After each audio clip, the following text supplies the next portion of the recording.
Boa tarde, boa noite. Meu nome é Gustavo Brascutz e eu sou professor de matemática do desafio pré-universitário aqui da Universidade Federal de Pelotas. Estou ligando a câmera, tentando. Havia me esquecido. Esse fato crucial. Olá, boa noite. Hoje vamos falar sobre a nossa terceira revisão, que é a terceira etapa que encerra essa parte do nosso ano letivo aqui do desafio, que será uma revisão com os conteúdos que mais caem no Enem. Na última aula, se vocês acessarem o conteúdo que tem no YouTube, a nossa última aula foi uma revisão que a gente queria contabilizar com a menor quantidade de questões, abordar a maior quantidade de pontos do Enem. Então, eu separei em 11. Hoje é a aula de revisão geral, então, 14/12.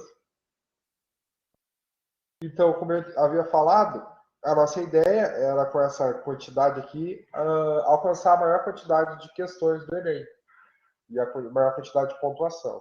Então, esses 11 conteúdos dariam 34 questões e seria 77% da prova total. Lembrando que a prova do Enem ela é corrigida como se tu chutasse todas as questões. Aí, o que isso significa? O que isso significa? Significa que não importa se tu acertar as questões mais difíceis ou as mais fáceis. Então, o que eu aconselho sempre? Quando tu estiver fazendo a prova, tu identificou que a questão é fácil? Faz ela. Se tu identifica que ela é difícil, deixa anotadinho do lado e parte para a próxima. Por quê? Porque a ideia é tu ter tempo de sobra para fazer as questões fáceis e deixar as questões difíceis. Isso vale para qualquer disciplina. Então, quando tu estiver fazendo a prova de português, se tu acha que a questão vai ser muito difícil, deixa para depois. Bom, com relação às questões longas, é isso que eu relaciono com a matemática, né? As questões longas, para mim, são as questões difíceis. Por causa que, embora que ela seja fácil de solução, ela é longa e vocês têm que levar em consideração que uma questão difícil do Enem, às vezes não é nem muito da parte da matéria. Tanto é que eu falei para vocês, a questão de logaritmos, de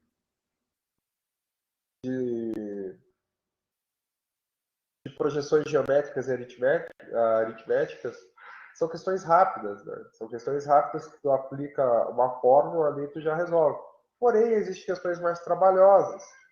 Como a gente vai ver hoje, tem uma questão de geometria plana, que é áreas de figuras planas ali, que é um pouquinho mais detalhado.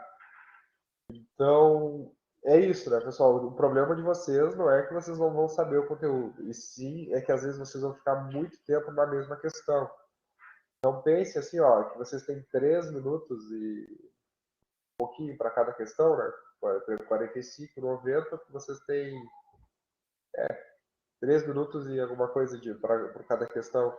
Então, tome cuidado com o tempo. O tempo pode prejudicar, embora que vocês tenham estudado bastante. Eu me lembro quando eu fiz o Enem, uma das questões que eu errei, e foi desatenção, era uma questão bem tradicional do Enem, que é a questão dos contadores dos relógios, sabe? Dos relógios de luz. E era só tu marcar ali e passar para quilowatts, que era tri rápido a questão. E aí eu passei rápido, pensando que era uma questão difícil, de vez eu ter lido com calma, eu deixei para a última, né? E aí eu me lembro que eu fiquei muito tempo em redação, e aí eu deixei uma questão fácil, eu perdi um ponto nessa questão. Então vamos lá, então. O que a gente viu semana passada? Bom, semana passada a gente viu problemas no primeiro, grandezas proporcionais, porcentagem de matemática financeira, funções, noções básicas de estatística. Não, probabilidade a gente não viu, desculpa, eu marquei errado aqui. Funções de segundo grau. Então, essa semana a gente vai ver probabilidade, área de figuras planas e polígonos, análise combinatória e circunferência. Então, basicamente, hoje a gente vai falar sobre o conteúdo que a gente já viu nessa parte do curso. O pessoal da geometria, da geometria analítica, né, deve ter trabalhado com vocês a parte dos comprimentos de circunferência, distância de 2 pontos. Então vamos lá. Eu vou começar pelas áreas de figuras planas, porque eu acho que é a parte mais interessante do conteúdo de hoje. Interessante por causa que ela abrange, né, 5% e a probabilidade 6%. Só que o que acontece? Eu, pessoalmente, não trabalhei com vocês a parte de áreas de figuras planas e polígonos. Então eu gostaria de dar um breve resumo aqui do que poderá ser cobrado com áreas de figuras planas e polígonos. Probabilidade, eu já tinha trabalhado com vocês, então eu dei uma prioridade para áreas de figuras planas. Então, o que é uma área? O que tu pode pensar de uma área? O que é a área de um quadrado? Né? Então, imagina que tu queira cobrir esse quadrado com tecido e tu queira saber de quanto tecido tu precisa para cobrir esse quadrado. Então, para te conseguir cobrir o quadrado, tu precisa saber a área desse quadrado. Se tu souber a área desse quadrado, tu vai saber quanto de tecido tu precisa para cobrir esse quadrado. Uma coisa que se tem um pouquinho de dúvida é a diferença entre área e perímetro. Qual é a diferença de área e perímetro? Bem, o perímetro, normalmente, tu pensa quando o perímetro é o comprimento, por exemplo, de um arame para cobrir um terreno. Então, tu quer fazer a volta nesse terreno. Então, imagina o terreno da tua casa, deve ser um terreno, normalmente, né? Quando a gente mora aqui na cidade, os terrenos são retangulares ou quadrados. Tem algumas formas diferentes, mas na sua maioria é retangular. Então, tu tem uma quantidade de frente e uma quantidade de fundo. Queira fazer a volta nesse terreno. Você tem a fórmula aqui. Queira fazer a volta nesse terreno. Aí tu quer saber quanto de arame tu precisa para fazer a volta no terreno. Para te saber essa grandeza que mede isso seria o perímetro, né? E a unidade do perímetro sempre vai estar elevado na 1. Então, por exemplo, a área é sempre ao quadrado.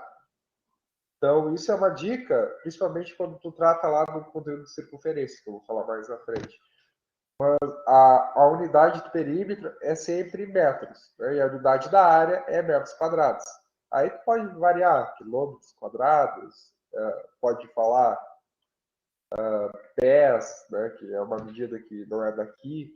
Tu pode trabalhar com hectômetro, centímetro, milímetro, só que sempre ao quadrado, né? Então, hectômetro quadrado, milímetro ao quadrado, metro ao quadrado, decámetro ao quadrado. Então, essa é a diferença da área para o perímetro. O perímetro, imagina que é o contorno que tu queira fazer nesse terreno, e a área do terreno é como se tu quisesse cobrir todo o terreno. Aí tu precisa saber calcular a área desse terreno. Para calcular a área, existem diferentes formas. Normalmente, a gente utiliza conceitos da geometria plana para fazer áreas mais complexas. Ou seja, tem áreas que se parecem um triângulo, então a gente pega a área do triângulo que a gente conhece e vai tentando aproximar, ou seja, pela base ou pela altura de um triângulo, por exemplo. Então, quais são as principais figuras que a gente deverá saber para o Enem? Quais são as principais fórmulas? Eu deixei 8 destacado aqui, né, pessoal? Deixa eu ver se é 8. É 8. Então, é um formulário que vocês podem ter, só não pode levar para a prova. Não pode levar para a prova, infelizmente não pode. Então, ali a gente tem a área do quadrado, a gente tem a área do retângulo, tem a área do triângulo escaleiro, triângulo equilátero. Tem a área, tem a altura do triângulo equilátero ali também, tem a área da circunferência. Então, olha só, na área da circunferência, vocês podem se confundir com 2πr. Se lembra do comprimento da circunferência 2πr? Ai, qual é a área da circunferência, professor? É 2πr ou πr ao quadrado? Bom, 2πr, tu não tem nenhum número ao quadrado, né?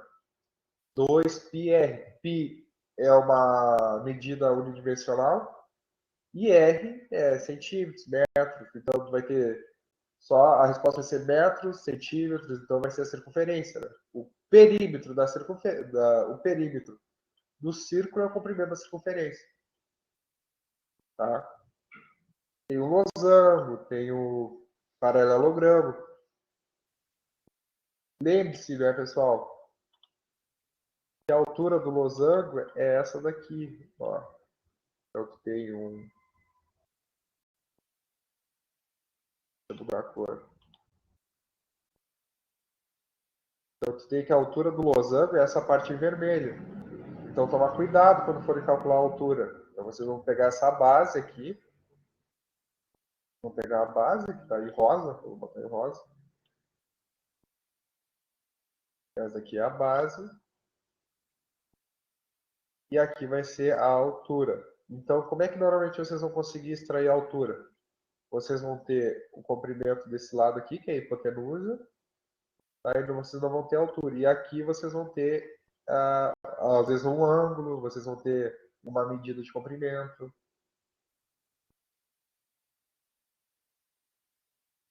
Pi raio ao quadrado. Isso mesmo. 2πr é o πr ao quadrado. 2πr é o comprimento da circunferência. E a área do círculo é πr ao quadrado. Tá bem? Continuemos. Isso mesmo. Vamos lá, então. Vamos para o nosso primeiro problema. Um senhor, pai de 2 filhos, deseja comprar 2 terrenos com áreas de mesma medida, um para cada filho. Os terrenos visitados já está demarcado, e, embora não tenha um formato convencional, como se observa na figura B, a figura B é essa daqui. É essa daqui que tem uma área não convencional. A figura B agradou o filho mais velho. E por isso foi comprado, tá? Então essa daqui é o terreno do filho mais velho. O filho mais novo possui um projeto arquitetônico de uma casa que quer construir, mas para isso precisa de um terreno na forma retangular, como mostrado na figura A, cujo comprimento seja de 7 metros. Ah, tá. O comprimento do círculo tem que ser 7 metros maior que a largura. O comprimento do retângulo tem que ser 7 metros maior que a largura. E é isso que a gente fala. A altura vai ser x e o comprimento vai ser x mais 7. Deixa eu fechar aqui, x mais 7. Tá? Então, é assim que ele faz. Porém, né, o pai ele quer dar os terrenos iguais para os filhos. Então, para satisfazer o filho mais novo, é necessário encontrar um terreno com a mesma área que a do filho mais velho. Ou seja, o pai quer ser justo. Não é que porque nasceu mais cedo que vai ter mais vantagem. Então, ele vai dar a mesma quantidade de terra para os dois, a mesma quantidade de dinheiro também. Porém, não se sabe o valor de x. Qual o valor de x? Ou seja, ele quer saber qual é a área total, ele sabe, mas ele precisa saber as dimensões do retângulo. Para saber as dimensões do retângulo, ele precisa saber o valor de x. Por que ele quer saber os valores de x? Por causa que é definido no problema que o comprimento da largura tem que ser 7 metros maior do que da largura da altura desse retângulo. Desculpa. Vamos lá então, pessoal. Olha essa figura aqui. Vocês acham difícil conseguir trabalhar com essa figura? Bom, lembra que eu falei para vocês que às vezes uma figura é um pouquinho mais diferente, a gente pode quebrar ela em figuras que a gente já conhece a área. E, pela nossa sorte, a gente tem 2 figuras que descrevem muito bem essa área, que é o retângulo, o triângulo. Então a gente tem 2 triângulos aqui. O triângulo em azul e o triângulo em vermelho, que eu separei, tá? Qual é a diferença aqui? Que a base do triângulo vermelho é 3 metros e a altura vai ser 21. Embora que ele esteja declinado, ele é formado dessa forma. Então a gente pode utilizar essa área para cobrir toda essa área desse terreno estranho que o irmão mais velho tem. E qual vai ser a altura do triângulo azul? Vai ser 15 metros. E a base será 15. Então ele tem 15 por 15. Então te facilita a conta. Tá? O que eu aconselho aqui? O que eu aconselho? Tu vai pegar a área dos 2 triângulos e vai somar. Tá? Vai pegar as áreas dos 2 triângulos e vai somar. Não perde tempo dividindo 225 por 2, que provavelmente ele vai conseguir encaixar para ti não trabalhar com número com vírgula. Tá? Provavelmente é isso, porque o avaliador, o elaborador da prova lá, ele sabe que tu não vai trabalhar, não tem calculadora, que tu precise. Ele sabe que tem calculadora, tá? Então, tu não tem calculadora. Então, ele vai querer trabalhar com números mais fechados, mais arredondados. Tanto é que ele usa π como igual a 3, às vezes. Então, para nós, que é da matemática, ou o pessoal da física também, dependendo do que tu for trabalhar, o 0,14 que ele está ignorando dos 3,14, ele está aceitando só 13, esse 0,14 dá um resultado muito grande. Então, em vestibulares mais técnicos, tu usa 4, 5 casas decimais, tá, do π. E isso vale também para o número de Euler, que é aquele exímio da exponencial. Então, eles vão te dar aproximações, mas vocês têm que saber alguns valores, né? Por exemplo, raiz de 2 é 1,41, isso aí é bom saber, porque na hora lá tu vai precisar usar e é capaz de tu ter problemas se não souber. Não está escrito na prova que tu tem, que tenha, está na prova os valores desses números conhecidos, como π, como o número de Euler. O número de Euler é o exímio, das exponenciais, tá? Eu visto bastante biologia, que as professoras de biologia já devem ter mostrado para vocês. E a raiz de 2 é muito conhecida, né, pessoal? Então tem que saber a raiz de 2 de cor. Não toda ela, mas pelo menos 1,41. Tá? Continuando. A ideia, então, é somar essas duas áreas. Essa área que a gente não conhece, que é uma figura que a gente não conhece, a gente reparte ela em duas áreas que a gente conhece. Então a gente vai ter a área 1, 15 vezes 15, que é azul, vai dar 225 sobre 2. E a área 2 vai dar 3 vezes 21, dá 63, divididos por 2, dá 63 sobre 2. Note que é o mesmo denominador, consegue somar ela sem ter que fazer o mínimo múltiplo comum entre os dois, tá? Então, tu vai conseguir somar, vai dar 144 divididos por 2. Lembre-se, 144 divididos por 2. Aqui não se altera, né, no denominador. Então, a gente já sabe que ele precisa de um retângulo com área igual a 144 metros quadrados. Porém, agora a gente não sabe as medidas dos lados desse triângulo. A gente sabe só que a largura tem que ser 7 metros maior do que a altura. Tá? Então, a gente vai ter que a área do retângulo é igual à área do triângulo mais a área do triângulo menor. Tá? Isso vai dar igual a 144 metros quadrados. Tá? Eu botei errado ali, digitei errado. 144 metros quadrados. Então, a área final do retângulo vai ser base vezes altura, igual a 144 metros quadrados. X mais 7 é a base. E o x é a altura. Então, x mais 7 vezes a altura, que é a forma da base do retângulo, a forma da área do retângulo, que é igual a 144 metros quadrados. Tá? Então, a gente vai ter a nossa equação do segundo grau, que a gente viu na última aula. X ao quadrado mais 7x menos 144. A gente tem, então, desculpem, a gente tem, então, a forma da Bhaskara para conseguir resolver esse tipo de equação. Eu não resolvi?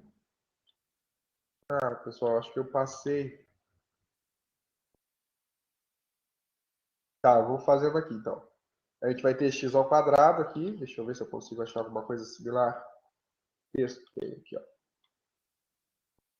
Então, a gente vai ter x ao quadrado, que é o nosso b. Então, vamos ter menos 1. Mais ou menos. Só que vai ser mais. Por quê? Porque é uma medida... é uma medida de lado, então ela tem que ser positiva. Então, tem que ser menos 1, mais ou menos. A raiz, como a raiz... Opa! Menos 7, mais ou menos, tá? Mais ou menos o que? É a raiz, né, pessoal? Raiz, olha só, raiz. Que é de 7 ao quadrado. Então, 7 ao quadrado dá 49, que é B. Menos o quê? 4 vezes A, que é 1, vezes C, que é menos 144. Correto?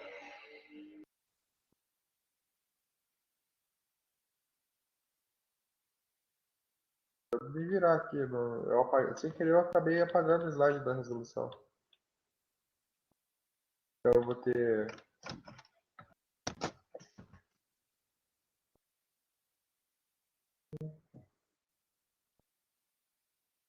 Vou ter menos 7, eu vou reescrever menos 7, mais ou menos, tá? Aí eu vou abrir um parêntese para denotar a nossa raiz quadrada, que eu não posso digitar aqui, tá? Mas penso que desse parêntese está a raiz quadrada.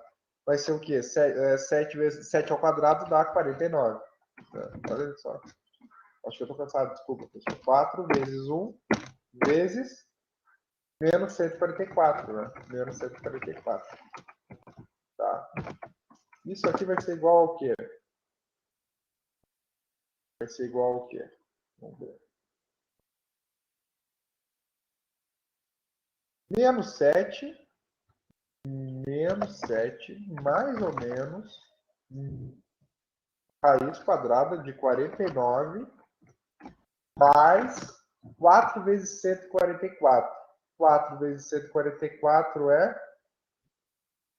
4 vezes 144, eu vou ter que utilizar... Bom, não vou utilizar nada. 150 vezes 4 é quanto? Dá 600, né? E ficou faltando 6 para 150. Então, 150 vezes 4 é 600. 6 vezes 4 é 24. Então, dá 576, né, pessoal? 576. Tá? Ou seja, o que significa isso? Que a gente vai ter menos 7, mais ou menos, tá? Raiz quadrada de quanto? 576 mais 49 é 625, correto? E aí, eu vou ter, de novo, menos 7, mais ou menos, raiz quadrada de 625. 625 é 25, ok? Raiz quadrada, 25 vezes 25 é 625.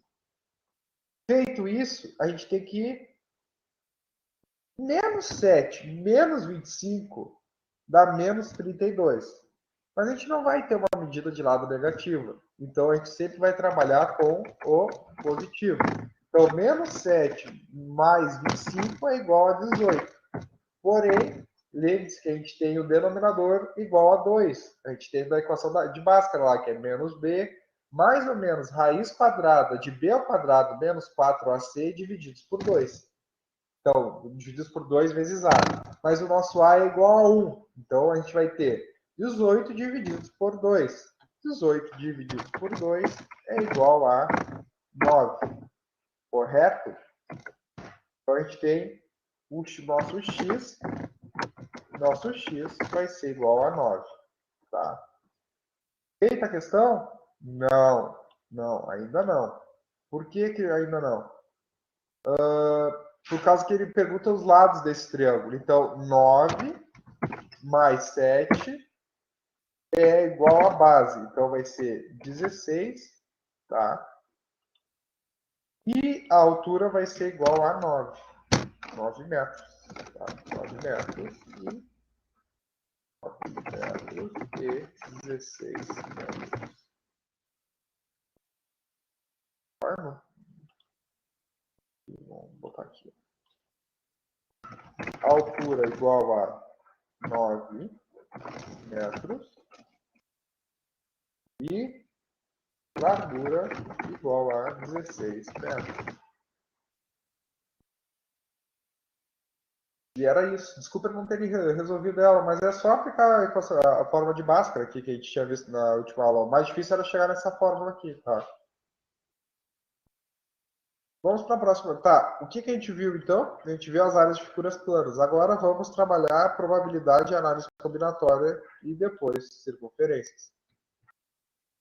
No jogo de basquetebol, cada time entra em quadra com 5 jogadores. Considerando-se que um time para disputar o campeonato necessita de pelo menos 12 jogadores, e que desses dois são titulares absolutos, determine o número de equipes que o técnico poderá formar com o restante dos jogadores, sendo que eles atuam em qualquer posição. Lembrando, né? aqui está querendo saber a combinação dos times, quantos times ele quiser formar. Então, é uma combinação sem repetição. Então, se é sem repetição, a gente usa a nossa famosa forma da combinação, NP. Mas qual vai ser nosso N e qual vai ser nosso P? Qual vai ser? Dica, quantos jogadores cabem em um time de quadra? Em um time de basquete? Na quadra de um time de basquete. Vou mostrar aqui para vocês. Então são 5 jogadores, tá? 2 são titulares absolutos, é outra informação muito importante. Ele quer saber, então, o número de equipes que o técnico poderá formar com o restante dos jogadores. Como é que faria essa questão? Como será que se faria essa questão?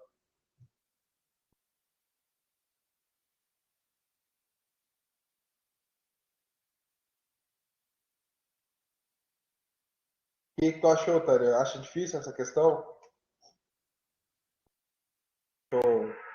Nem te perguntei da última questão, mas tu acha. Acho um pouco. Quando tá trabalhando com essa parte de análise combinatória, tem que. É um pouquinho mais. É um conteúdo diferente, que não é muito usual tu tá sempre trabalhando com ele. Então, realmente é um pouquinho mais difícil. Porém, olha só. A gente tem que o nosso N vai ser igual a 10, por causa que o N é o grupo que a gente vai estar trabalhando. Mas veja bem, desses 10, desses 12, 2 são titulares absolutos. Então, esses 2 tu não vai contar. Na real, tu vai subtrair do total dos jogadores, porque eles não vão entrar na nossa análise. Então, a gente vai ter 12 menos 2, que vai ser o grupo que a gente quer estudar, divididos pela quantidade que a gente quer ter. Tá? Então, como o nosso P vai ser igual a 3, tá? Se o P vai ser igual a 3, a gente tem 10 fatorial divididos por 3 fatorial, 10 menos 3 fatorial. Tá? Então, 10 fatorial divididos, aí não se esqueça dessa parte aqui, ó. Tu tem que dividir por 3 fatorial e 7 fatorial. Mas como tu tem um número muito grande, tu abre a conta até chegar no 7 fatorial.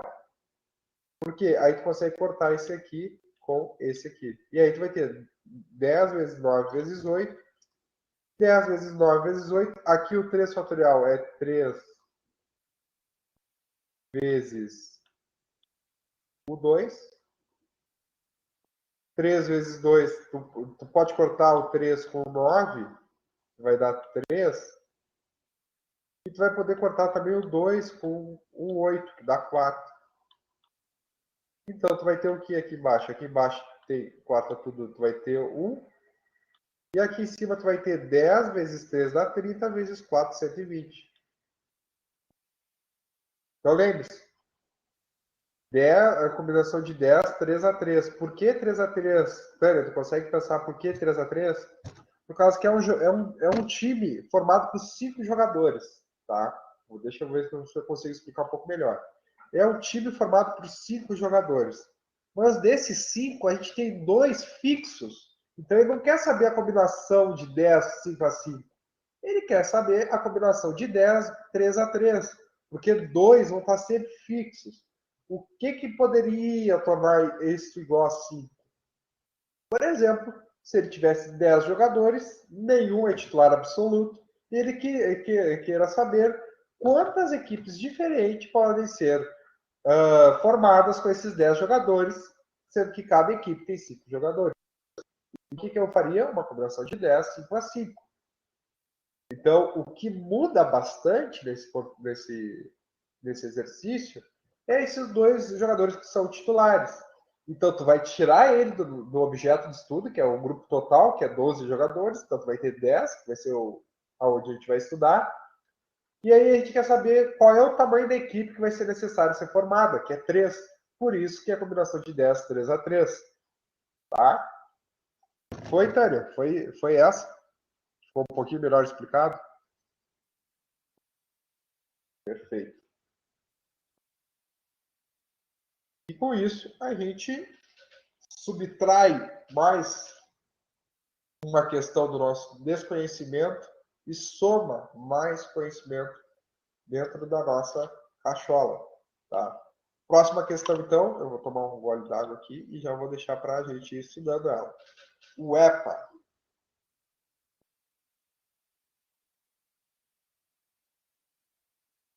Essa questão aqui, eu utilizei há 4 aulas atrás para explicar o conteúdo de probabilidade.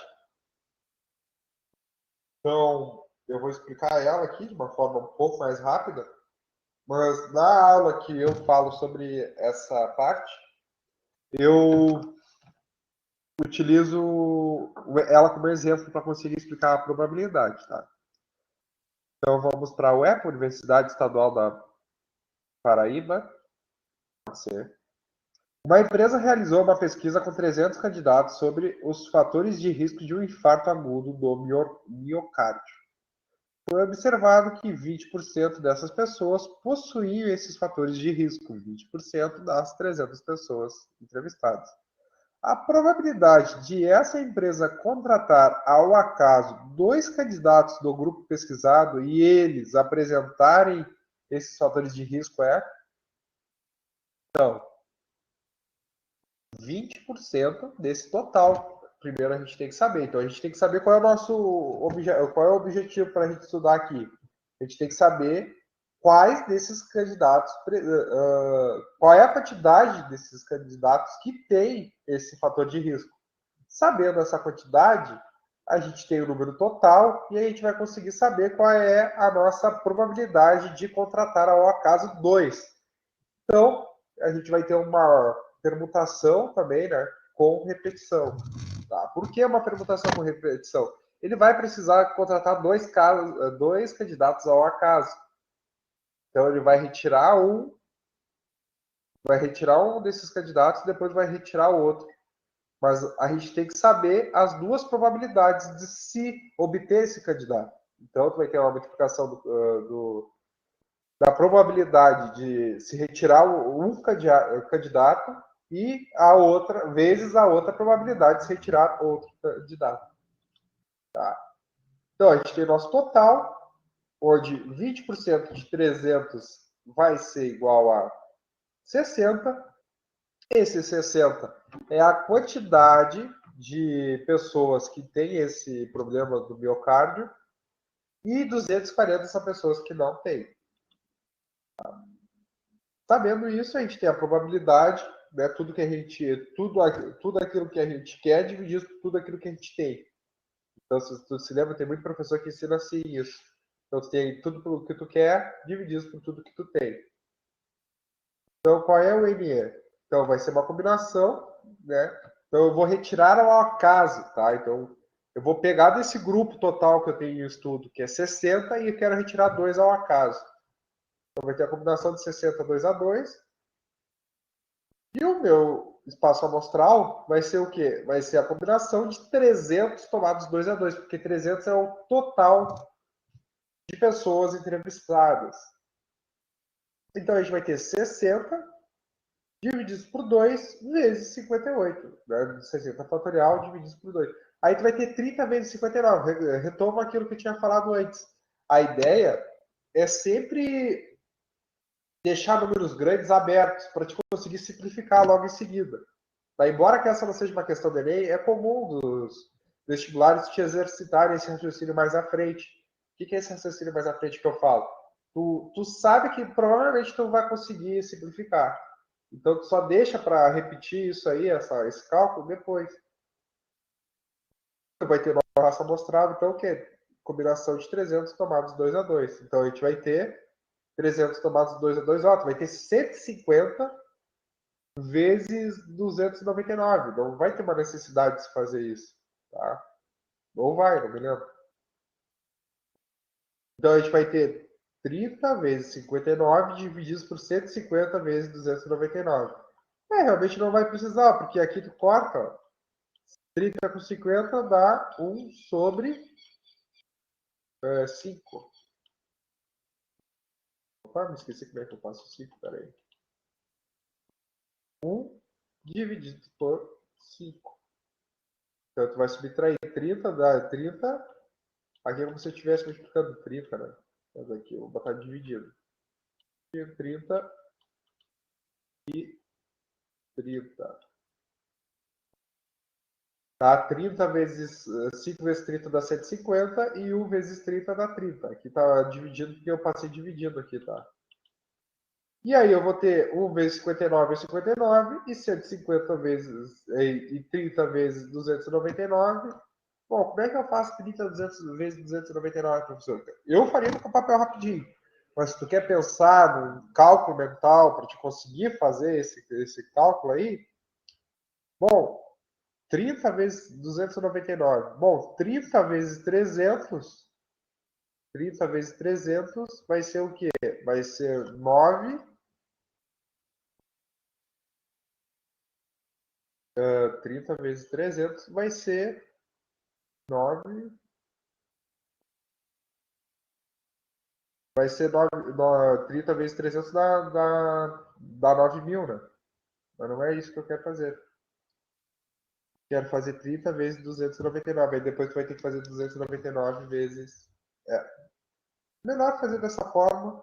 Eu não sei o que está acontecendo hoje. Acho que eu estou desligado já. 30 vezes 300.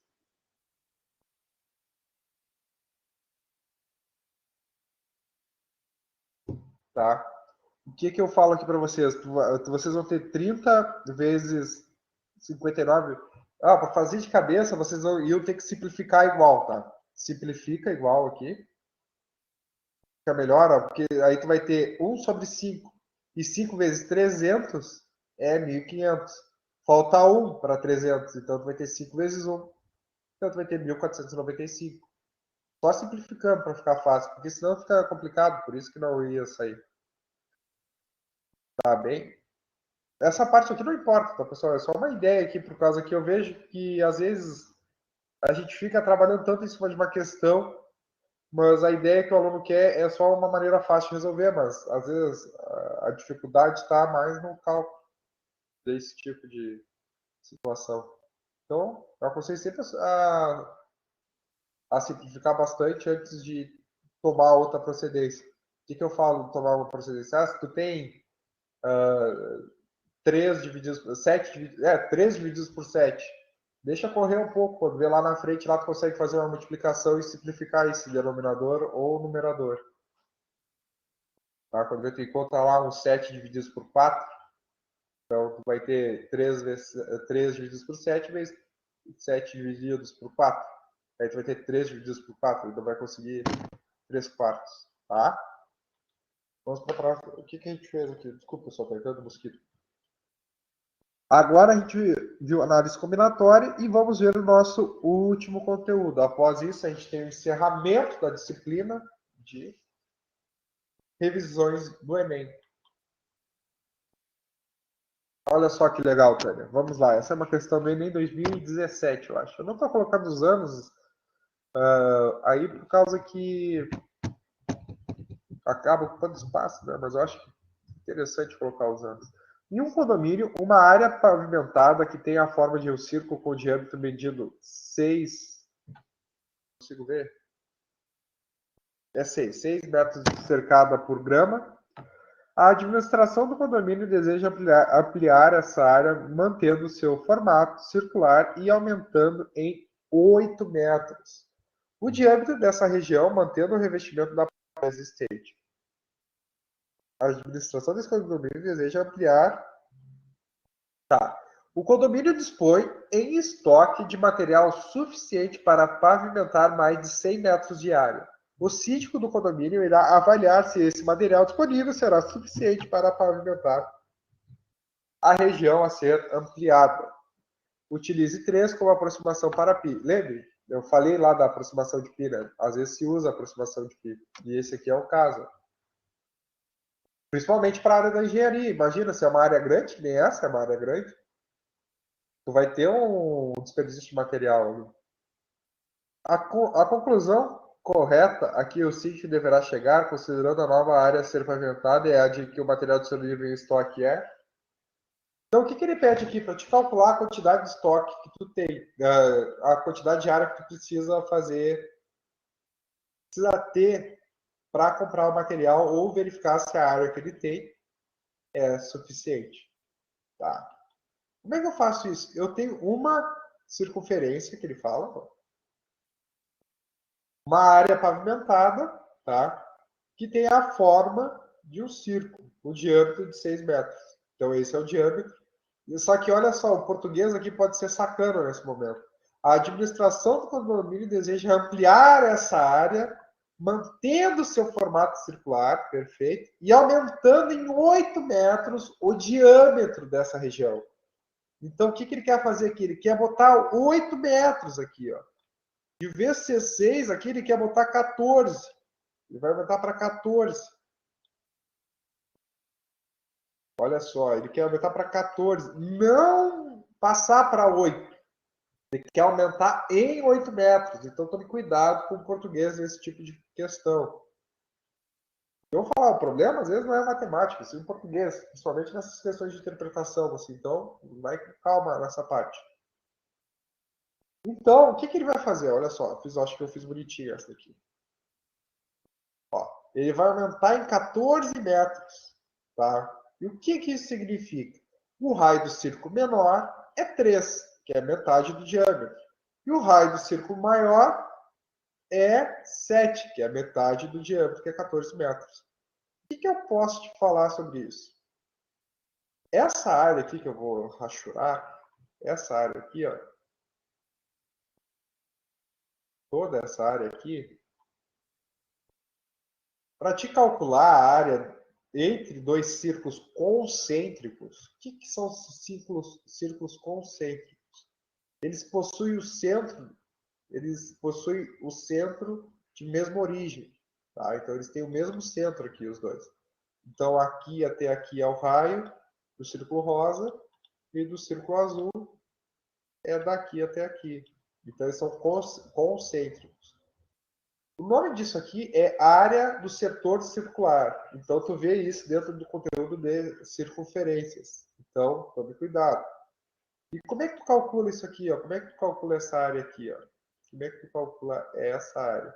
Essa área, bom, vocês podem perceber que a área em rosa é maior que a área em azul. Como a área em rosa é maior que a área em azul, tu vai fazer assim, ó. Área rosa. E o que seria a área rosa? A área rosa seria tudo isso aqui, pessoal. Tudo isso aqui, ó. Tudo isso aqui seria a área rosa. Tá? Mas tu quer só essa parte da volta, né? Então tu vai subtrair a área azul.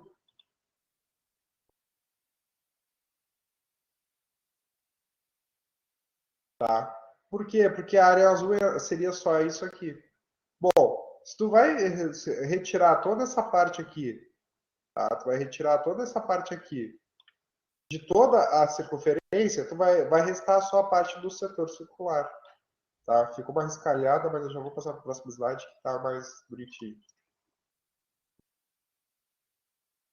Tá? O próximo slide não veio? Tá, veio sim. Então, eu tenho a área 1, que é πr ao quadrado. Lembrando que o nosso r aqui vai ser 3. E a área 2, que é πr ao quadrado, que é a área da circunferência, vai ser igual a 7. Então, a gente vai ter que a área total do setor circular, essa área aqui que a gente quer saber, ó. É essa área aqui que ele quer fazer a jardinagem. Essa área. A área total, então, é A2 menos A1, como eu estava explicando antes. πr ao quadrado menos π3 ao quadrado. Vocês conseguem, né, colocar o π em evidência e vai ter π multiplicando 49 menos 27. 49 é 7 ao quadrado e 27 é 3 ao quadrado. Desculpa, eu anotei errado aqui. Isso aqui é 9, tá, pessoal? Eu anotei errado aqui. 9. Então, 49 menos 9 dá 40, correto? Vamos ver se está correto. Correto, ó. 49, ainda não mudou. 49 menos 9 dá 40. Bom, isso aí não mudou ainda. Então, tu vai ter 3 vezes 40, que dá igual a 120 metros quadrados, tá? quadrados. E aí, vamos para as alternativas. Em um condomínio, tá? Eu vou ler. A conclusão correta a que o síndico deverá chegar, considerando a nova área a ser pavimentada, é a de que o material disponível em estoque, letra A, será suficiente, pois a área da nova região a ser pavimentada mede 21 metros quadrados. Correto, né? Errado, né, pessoal? É de 120. Então tá errado. Metros quadrados. Tá. A letra B, será suficiente, pois a área da nova região a ser pavimentada mede 24 metros quadrados. Pois a área da nova região a ser pavimentada, não, mede 120. Errado também. Isso é uma característica, né, pessoal? Por exemplo, tu pode ter aqui questões perto uma da outra, tipo 121,1 e 120. Então, tu vai excluindo as que tu tem certeza que não são. Quando vê, tu fica em dúvida em duas. Ficando em dúvida em duas, tu tem uma maior chance de acertar, tá? Então, não será suficiente, pois a área da nova região ser pavimentada mede 108. Não, mede 120. Então, não será suficiente, pois a área da nova região a ser pavimentada mede 120 metros quadrados. Então, a letra E de eu amo muito matemática e vou passar no Enem. Tá bem? Então, a letra E. E assim, a gente vai encerrando a nossa aula de hoje, essas questões. Lembrando, né, que a gente conseguiu abordar com essas questões 77% do conteúdo. Tá, pessoal? Só fazer essas questões vai dar para passar? Não. Né? Tem que fazer mais questões. Isso aqui é só um resumão total. É só um resumão total. Merece, Tânia. Muito obrigado. Muito obrigado por ficar aqui até o final. E olha só, que o Papai Noel traga de presente para vocês o Enem 2020. Tá? Então, fiquem, estudem. Em janeiro a gente está de volta. Tá? E fiquem em casa, cuidem da sua família. Se vocês não puderem se reunir nesse final de ano, não se reúnam. Então, vai ser só um ano do que nenhum outro, né? Imagina se não tiver mais nenhum nessa reunião. Tá? Então, fiquem em casa, estudem com calma, espacem bastante o tempo de estudos. Não precisa